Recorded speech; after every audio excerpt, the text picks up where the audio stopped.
일반적으로 사람들이 이제 성경을 읽기 시작하면 신약부터 시작하지요. 그래서 마태, 마가, 누가, 요한복음 잘 읽다가 바울 서신쯤 가면 흐지부지해지고 히브리서 가면 도대체 이 얘기가 뭔 얘기하는지 도대체 알 수가 없어서 쉽게 넘어가지를 못합니다. 구약 성경은 이제 창세기부터 출발하죠. 출애굽까지는 또 잘 읽다가 레위 가면 뭐 이상한 제사 얘기가 엄청 쏟아져 나와서 이건 도대체 뭔 제사가 이렇게 많나 지루한 얘기가 쭉 나오고 민수기 가면 맨 숫자만 나오잖아요. 민수기는 말 그대로 영어로 하면 넘버스라 숫자가 나올 수밖에 없는 성경이긴 해요. 아무튼 그러다 보니 또 거기까지 있다가 멈출 때가 많습니다. 그래서 차례대로 읽어나가지를 못합니다. 그리고 일반적으로는 이제 이사야나 뭐 예레미야나 이런 선지자들의 이름은 잘 알고 있고 그 부분에 대해서는 또 잘 있는데 그 뒤에 나오는 이제 선지자들은 잘 모릅니다. 일반적으로 이사야, 예레미야 이런 선지자, 에스겔, 다니엘을 대선지자라고 얘기하고 또 그 뒤에 나와 있는 호세야, 뭐 미가, 요나, 나움, 하박국 이런 사람들을 소선지자라고 이야기하는데 대자 붙었다고 해서 능력이 많은 선지자도 소자 붙었다고 해서 능력이 없는 선지자는 결단도 아니고요. 별거 아닙니다. 그냥 성경책 분량이 많으면 대선지자고요. 성경책 분량이 조금 적으면 소선지자, 그냥 성경 책상에 분량을 가지고 그렇게 나누는 것이지 뭐 그것이 선지자의 능력을 판단하는 것은 결코 아닙니다. 그래서 그와 더불어서 저 옆 동네에 가면 큰 교회가 있지만 큰 교회가 있고 작은 교회가 있는 것처럼 하나님이 다 필요하셔서 그렇게 또 사용하시는 것이지 우리가 겉에 보기에 큰 교회만 바라보지 마시고 그렇게 큰 교회는 또 이런 교회가 안 될 수도 있어요. 네, 그러니까 너무 큰 교회만 바라보지 마시고 우리에게 주어진 교회 속에서 충실된 자녀 잘 감당할 수 있기를 바랍니다. 제가 오늘 선택한 본문의 말씀의 주인공이 호세아입니다. 소선지자 중에 한 사람이고요. 그래서 쉽게 읽어보지 못하는 성경 가운데 하나라고 생각을 합니다.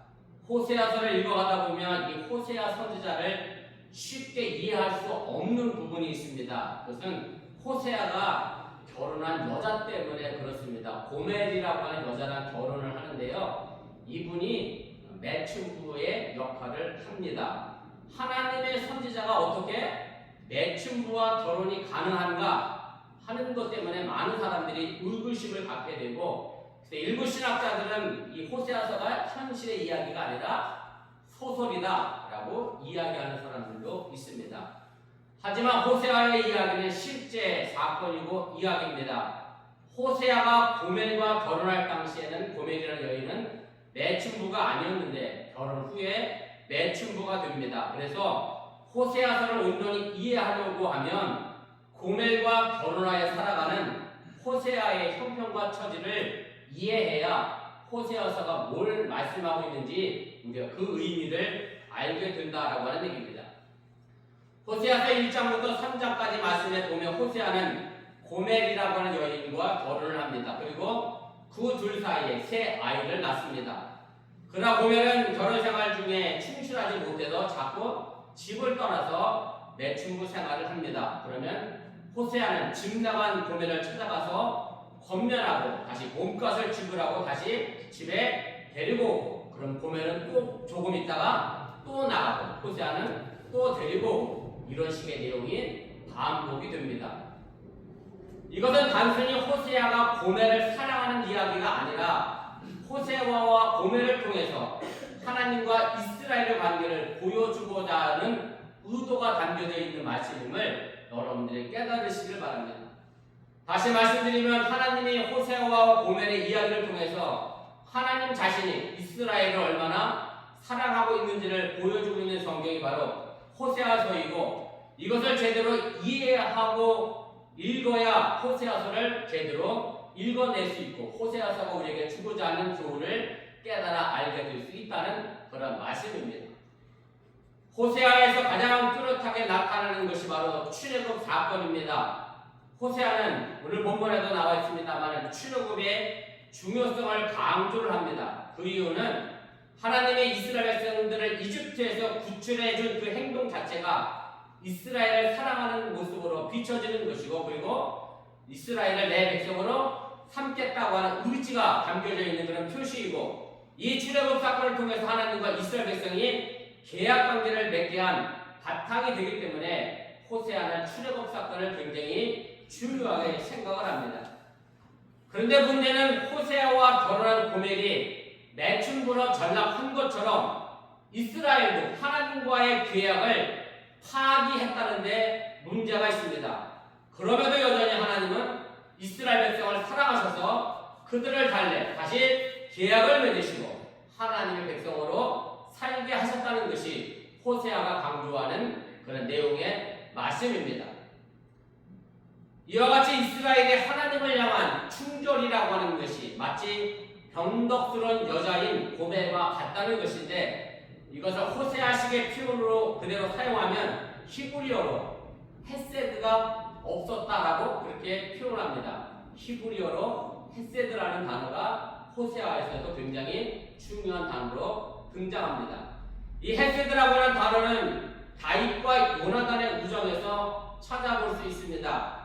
계약 관계를 맺은 당사자들을 묻고 있는 어떤 충실성 또는 성실한 사람을 바로 이 헤세드라는 말로 설명할 수가 있습니다. 사무엘상 20장 8절에 있는 말씀인데 함께 읽어보겠습니다. 그런즉 바라건대 내 종에게 인자하게 행하라. 내가 내 종에게 요 앞에서 너와 맹약하게 하였습니다. 다윗이 요나단에게 지금 하고 있는 말입니다. 인자하게 행하라고 하는 단어가 히브리어로 헤세드라는 단어가 사용이 되어져 있습니다. 이 성경구들은 다윗이 자신을 죽이려 하는 사울왕을 피해서 그의 아들이자 다윗의 아주 절친한 친구인 요나단에게 헤세드를 베풀어 달라라고 간청하는 그런 내용입니다. 그런데 이 구절이 개역 개정 성경에서 인자하게 행하라 라고 하는 말로 쓰여져 있다 보니 단순하게 다윗을 위하여 좀 자비를 베풀어 줘라 이런 의미로 해석될 여지가 있는데 결코 그런 뜻은 아니라고 하는 얘기고요. 우리가 하나님 앞에서 맺은 약속이 있으니 그 약속에 따르는 책임과 의리, 다시 말해 헤세드를 다해서 나를 도와달라 당당하게 말하고 있는 것이 바로 다윗이 요나단에게 하고 있는 그런 성경 구절의 말씀입니다. 호세아의 부인 고멜은 자신의 남편에 대하여 헤세드가 없었습니다. 그리고 이와 마찬가지로 이스라엘도 하나님을 향하여 헤세드가 없었습니다. 그럼 지금 우리의 형편은 어떠한가를 내 스스로 살펴봐야 합니다. 나는 과연 하나님 앞에 헤세드가 있는지 냉철하게 판단하고 짚어봐야 한다라고 하는 얘기고, 우리가 하나님을 향한 헤세드가 없다고 하면 우리도 고멜처럼 이스라엘 백성처럼 하나님과의 언약의 관계를 충실히 지켜내지 못하는 엉터리 신앙인이 된다고 하는 사실을 여러분들이 잊지 마시기를 바랍니다.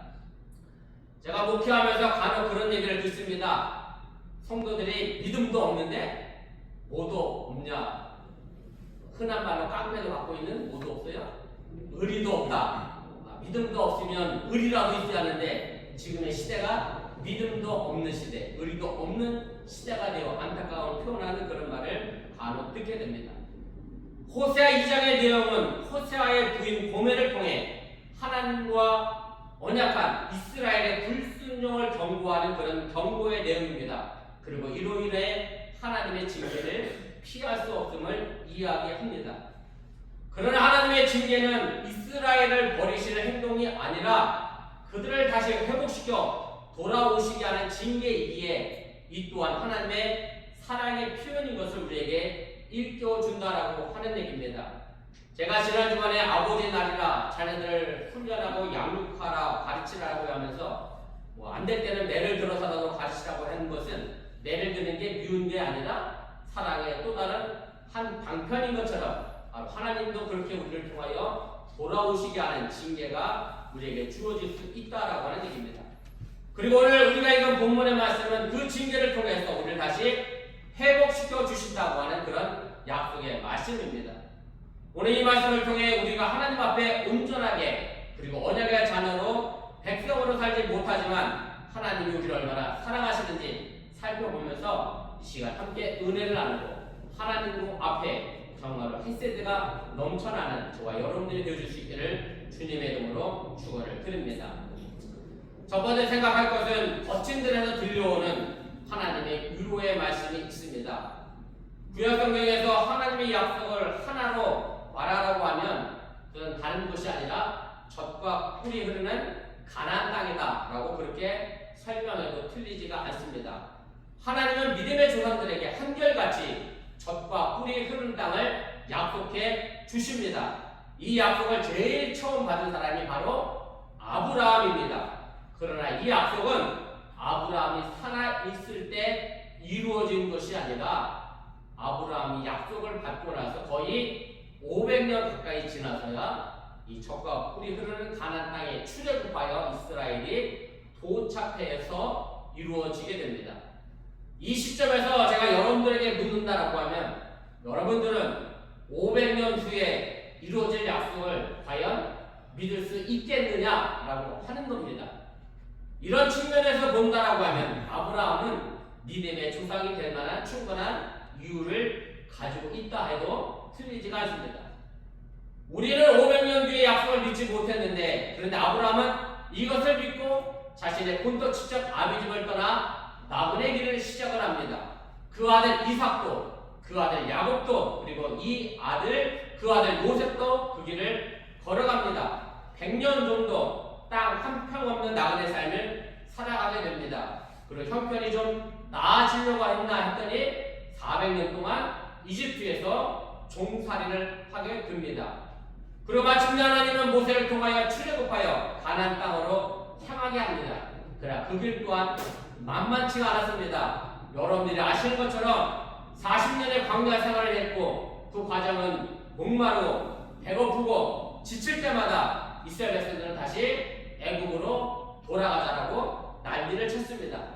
이스라엘 백성들의 불평의 내용을 보면 이렇게 됩니다. 차라리 노예 생활하는 게 더 낫겠다. 이 광야에서 배고파 목마르다 죽느니 노예 생활하면서 나는 좀 잘 먹었으면 좋겠다. 그렇게 이야기하며 불평을 하게 됩니다. 그리고 400년씩이나 노예로 있었으니 이미 그의 삶은 노예였다라고 해도 틀리지가 않습니다. 주인이 되는 길, 스스로 혼자 서는 길이 그렇게 힘들고 어려웠다라고 하는 얘기로 그래서 하나님은 이스라엘을 광야 40년 동안 바로 노예의 틀을 벗어나게 해서 주인이 되어가는 과정을 훈련시켰다고 하는 사실을 여러분들이 깨달으시기를 바랍니다. 이 과정에서 성경을 통하여 우리에게 분명하게 가르쳐주고 있는 말씀이 있습니다. 다른 건 아닙니다. 바로 상식을 가르쳐 주셨습니다. 무슨 상식을 가르쳐 주셨느냐면 젖과 꿀이 흐르는 땅을 가기 위하여서는 거친 들판, 광야를 거쳐가야 한다는 상식입니다. 사실 이것이 딜레마이긴 합니다. 사람들은 젖과 꿀이 흐르는 곳은 가고 싶은데 거친 광야는 싫어하기 때문에 그렇습니다. 그런데 이것은 이스라엘만의 이야기는 아닙니다. 우리 모두가 다 그렇습니다. 영광은 누구나 얻고 싶어 하지만 그것을 이루기 위한 고난의 길은 가고 싶지 않다는 그런 말씀입니다. 제가 알라바마에서 목회할 때 제가 어느 분이 이런 말을 해요. 자기 아들이 의사가 되고 싶다고 그렇게 이야기를 했다는 거예요. 그래서 이분이 그 아들에게 이렇게 얘기를 했대요. 의사가 되려고 하면 대학을 졸업하고 그 뒤에 의대를 진학하고 그 다음에 레지던트 과정을 거치고 펠로를 거치고 이렇게 해서 총 몇 년을 더 공부해야 돼? 대학 말고도 10년 넘게 공부해야 돼. 그래야 의사 될 수 있어. 그랬더니 그 아들이 1초도 망설이지 않고 그럼 난 뭐 하겠다? 의사 안 하겠다. 그러더래요. 의사는 되고 싶은데 뭐는 하기 싫어요? 공부를 하기 싫은 게 유수들의 당연한 현실이고요. 좋은 대학 가고 싶은데 공부는 하기 싫고 내 시험은 잘 보고 싶은데 지금 유튜브는 봐야겠고 내 시험이 있는데 게임은 하고 싶고 이것이 뉴스가 가진 딜레마가 아닌가 그런 생각이 듭니다. 그런데 이 거친 광야의 길은 사실은 선택이 아니라 우리에게 필수로 주어지는 겁니다. 하나님은 우리를 거친 길로 인도합니다. 아니 때로는 숙명처럼 몰아갈 때도 있습니다. 이 땅을 살아가는 사람들은 이 거친 길을 안 거치는 사람은 한 사람도 없습니다. 조금 덜하느냐 더하느냐 차이일 뿐이지 우리 삶 자체가 전부 거친 길이라고 해도 틀리지 않다라고 하는 얘기고 특별히 이민자로서 살아가는 삶이 우리에게 참 고단한 것이 현실의 삶의 모습입니다. 제가 금요일날 최 목사님의 신방을 갔다 이렇게 이런저런 얘기를 하다가 대선배님이라 농촌서 목회하시던 시절과 충주에서 목회하시던 시절과 임원 목회하고 어느 게 더 힘드세요? 그랬더니 사모님이 망설임 없이 임원 목회가 더 힘들어요. 야, 이민자로 살아가는 거, 이민 목회하는 저도 힘들지만 이민자로 살아가는 여러분들 더 힘든 거 제가 잘 압니다. 그런데 이 과정이 좀 우리가 거쳐가야 될 하나의 들이라고 하는 사실을 여러분들 잊지 마시길 바랍니다. 오늘 우리가 이거 보면 14절 앞부분에 그래서 이렇게 말합니다. 보라 내가 그를 타일러 거친 들로 데리고 가서 하나님께서 이스라엘 백성들을 거친 들로 데리고 가셨다는 얘기입니다. 그리고 하나님은 지금 우리를 거친 들로 또한 인도에 가십니다. 하나님이 우리를 삶으로 부르시는 모든 출생과 죽음이라고 하는 것은 바로 이 거친 들을 배경으로 하고 있는 것이고 그래서 거친 들은 우리에게 필수라고 하는 사실을 깨달으시길 바랍니다. 그런데 이상하게도 그 거친 들판의 인생길을 걸어가면서도 어떤 사람은 적과 꿀이 흐르는 가나안 땅에 들어가지만 어떤 사람들은 들어가지 못하기도 합니다. 이 부분에서 우리가 기억해야 할 것은 거친 들은 필수이지만 그렇다고 적과 꿀이 흐르는 땅도 필수가 되는 것은 아니라는 사실입니다. 젖과 꿀이 흐르는 약속의 땅으로 들어가지 못하는 결정적인 이유는 바로 거친들 광야의 삶에 젖어들었기 때문에 그렇습니다. 처음에는 힘이 들다고 거친들에 대하여 불평을 합니다. 현재의 삶이 어려우면 당연히 불평을 하면서 그때가 좋았는데 라고 하면서 언제를 되돌아보면 광야를 되돌아보고 과거를 되돌아보게 됩니다. 저는 이스라엘 백성들이 이집트에 가서 노예로 사는 게 더 낫겠다라고 불편한 내용을 보면 노예로 살아서 밥을 먹어야 얼마나 더 잘 먹었다고 자유롭게 사는 것보다 노예로 가서 밥 먹고 사는 게 낫겠다. 참 어찌 보면 참 모순된 이야기를 하는 그런 모습들을 보면서 우리의 삶의 모습이 그런 것 같아요. 지금 내가 어렵고 힘들면 아유 근데 과거는 좋았지. 그런데 사실은 과거보다는 언제가 더 좋은 거예요? 제가 보면 현재가 늘 더 좋습니다. 저희 아버지는 오토바이 타고 목회하고 다녔는데 저는 차 타고 목회하고 다녔잖아요. 사실 점점 더 세월로 갈수록 좋아질 건데 그런데 자꾸 사람들은 과거를 보며 현재의 삶을 불평하게 됩니다. 그러면 당연히 이 현재의 삶에는 감사가 존재할 수 없게 됩니다.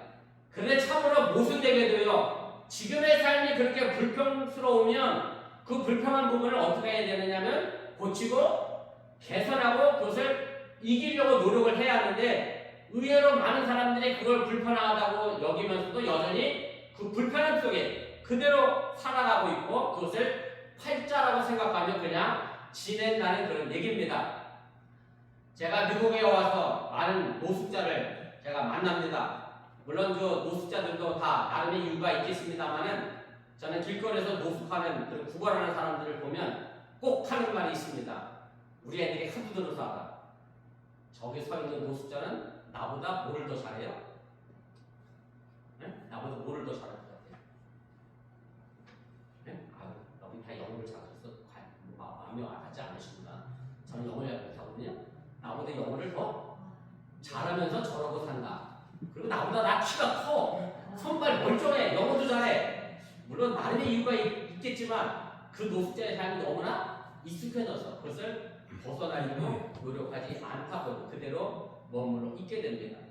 노숙자의 생활을 하는 거 보면 참 불쌍합니다. 그런데 그 자신의 삶에 대하여 스스로 개선하려고 하고 고치려고 하고 의식적이든 무의식적이든 그 삶에 익숙해서 살아가다 보니 결국 그 사람들은 적과 꿀이 흐르는 가나안 땅에 들어가지 못하게 된다는 사실입니다.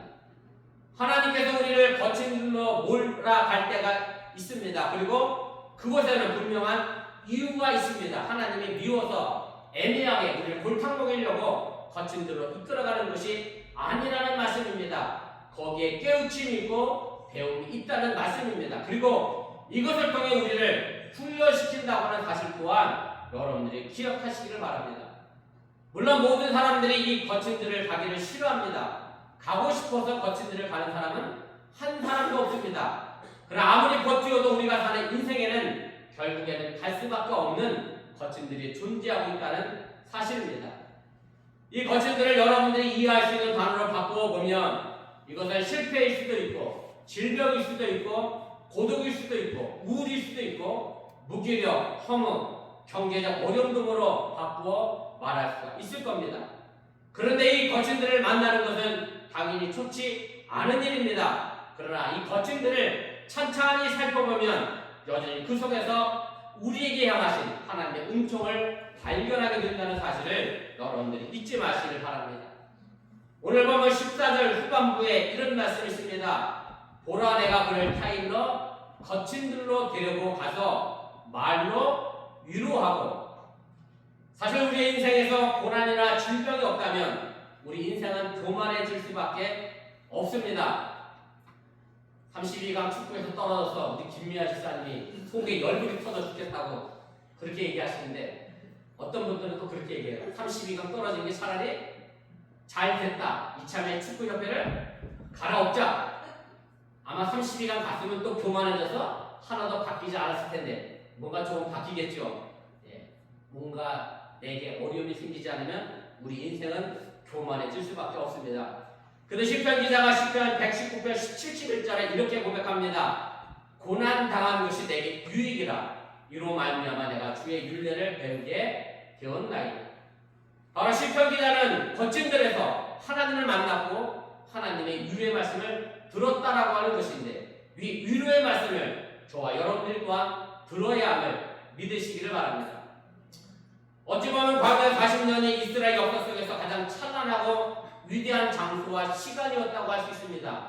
왜냐하면 이 광야 시간이 힘들고 어려웠지만 그러나 그 속에서 하나님을 만났고 하나님과의 언약 관계의 백성이 됐기 때문에 그렇습니다. 그리고 하나님을 의지했습니다.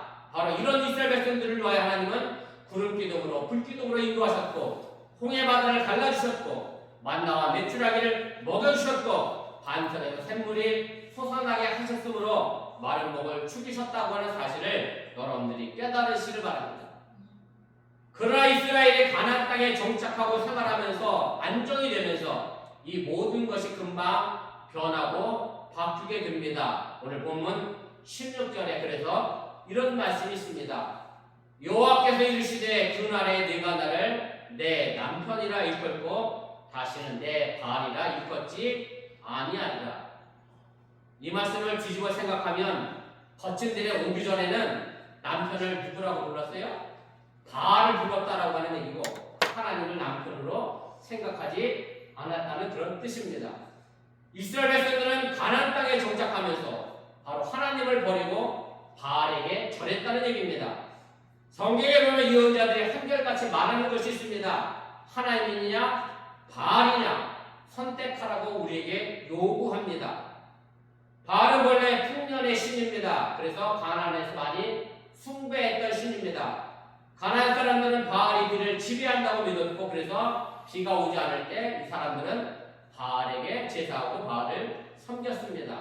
바알이라고 하는 뜻은 주인 혹은 소유자라는 뜻을 가진 토지의 주인이며 풍요를 주관하는 그런 신입니다. 그래서 오늘 보면 16절에 한국어 성경에는 바알이라고 번역이 되어 있습니다만 영어 성경에 보면 메스터라고 번역되어 있음을 우리가 알게 됩니다. 그래서 바알은 소유하려고 하는 신이고 물질의 신이고 더 나아가 내가 주인이 되고자 하는 신이 바로 바알의 신이라는 사실을 여러분들이 잊지 마시기 바랍니다. 지금은 성숙한 신앙인들이 더 이상 바알의 신들의 이름을 부르지는 않습니다. 그런데 단지 이름만 부르지 않지 여전히 우리는 무엇을 많이 가지려고 하고 물질이 좋다고 쫓아가고 있다고 하면 우리 여전히 바알을 섬기고 있다고 해도 틀리지가 않다라고 하는 얘기입니다. 이 바알은 우리에게 단순히 물질과 소유로만 나타나지 않습니다. 이 시대에 우리를 유혹하는 많은 바알들이 있는데 저는 그것을 돈이나 효율성이나 연줄이나 명성이나 오락이나 쾌락을 따라가는 것이라 그렇게 말씀을 드리고 싶습니다. 돈은 은밀한 방법으로 우리에게 우상 숭배를 요구합니다. 돈을 위해서는 뭐든지 할 수 있는 사람들이 의외로 많이 있습니다. 자본주의 사회 속에서 효율을 따지는 것은 마땅한 추구이지만 그 과정에서 소외되는 인간의 모습을 우리가 발견해내고 그 소외된 사람들도 이 땅에서 살아가야 될 권리가 있음 또한 여러분들이 잊지 마시기 바랍니다. 혈연이나 학연이나 지연이나 심지어는 교회에서 만난 누구 큰 교회가 인연이 되는 이 사회 속에서 우리가 바알에게 무릎을 꿇지 않을 뿐 하나님 대신 여전히 우리는 바알을 섬길 때가 너무 많다라고 하는 얘기입니다. 오늘 본문 18절에 이렇게 말씀합니다. 그날에는 내가 그들을 위하여 들짐승과 공중의 새와 땅의 곤충과 더불어 언약을 맺으며 또 이 땅에서 칼과 칼을 꺾어 전쟁을 없이 하고 그들로 평안히 눕게 하리라. 과연 이런 세상이 있겠느냐라고 반문할 수도 있습니다. 그러나 이런 세상이 오늘 찬양대가 찬양한 것처럼 어디가 되어져야 합니까? 교회가 되어져야 합니다. 교회가 바로 이런 삶을 경험하는 곳이어야 한다라고 하는 얘기입니다. 독점이 아니라 나눔이 있어야 하고 지배가 아니라 섬김이 있어야 하고 증오가 아니라 사랑이 있어야 하고 경쟁이 아니라 돌봄이 지배하는 세상이야말로 칼과 창이 꺾인 세상이라고 말할 수 있습니다.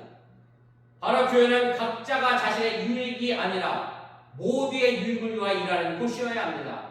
우리 모두가 지고 가는 인생의 짐이 다르지만 그래도 한 가지 공통점은 다 우리가 불완전한 사람이라고 하는 사실입니다.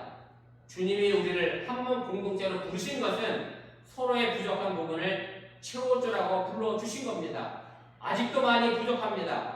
하지만 우리 열방사랑교회는 그런 목표를 향하여 지금 나아가고 있습니다. 그곳에서 이곳에서 천국의 삶을 연습하고 맛보지 못한다고 하면 우리는 세상을 변화시키는 빛과 소금이 될 수 없다는 사실 또한 여러분들이 기억하시기를 바랍니다. 저는 우리 열방사랑교회가 엄청나게 부흥해서 저 중앙장로교회 전 교인이 많아서 저도 저기는 담임 목사님 얼굴 모르는 교인이 있을 거예요. 교인 이름도 모르는 사람이 있어요. 저는 그렇게 많아져도 몰래 왔다 몰래 예배드리는 교인이 있으면 저희 교회 오지 말라고 그렇게 말씀드리고 싶습니다. 왜냐하면 그런 분들은 교인이 아니라 나그네입니다. 교회 구경 가신 거고 교회 예배 보러 간 겁니다. 드리러 간 게 아니라. 익명성이 주는 안락함에서 벗어나 정말로 다른 사람들과 서로 연결되어 기도하고 위로하는 교회가 돼야지 나 혼자 달랑 예배드리고 가버리고. 그래서 제가 유튜브로 예배드리는 거 싫어하는 이유가 바로 거기있습니다. 내가 유튜브 봤는데 저 목사님 나를 몰라. 그게 무슨 의미가 있어? 무슨 예배 의미가 있나? 저는 자꾸 그런 생각이 들어 그렇습니다. 저희 교회가 나중에 1000명, 2000명 돼도 우리 교회에 그런 교인이 있으면 저는 다 내쫓을 거야. 딴 교회 가면. 그렇게 하지 마시고 함께 열심히 참여하시고 동참하시고 사역하시고 함께 움직여 주님의 몸된 교회를 잘 형성해 갈 수 있기를 주님의 이름으로 축원을 드립니다. 두 번째로는 나무그늘과 같은 성도와 교회가 되시기를 바랍니다. 이스라엘 백성들의 광야 40년의 삶 속에서 가장 힘들었던 것 중에 하나가 뜨거운 태양을 가릴 곳이 없었다는 데 있습니다. 그래서 하나님은 이 사람들을 위하여 구름으로 그늘을 만들어 주셨고 밤에는 온도가 내려가니까 불기둥으로 따뜻하게 해주셨습니다. 물론 그늘이라고 하는 의미가 좋은 의미보다는 늘 나쁜 의미가 더 많게 쓰여질 때가 있습니다. 대표적으로 말하면 어떤 사람을 만났는데 그 사람 얼굴에 뭐가 가득하다고 얘기하죠?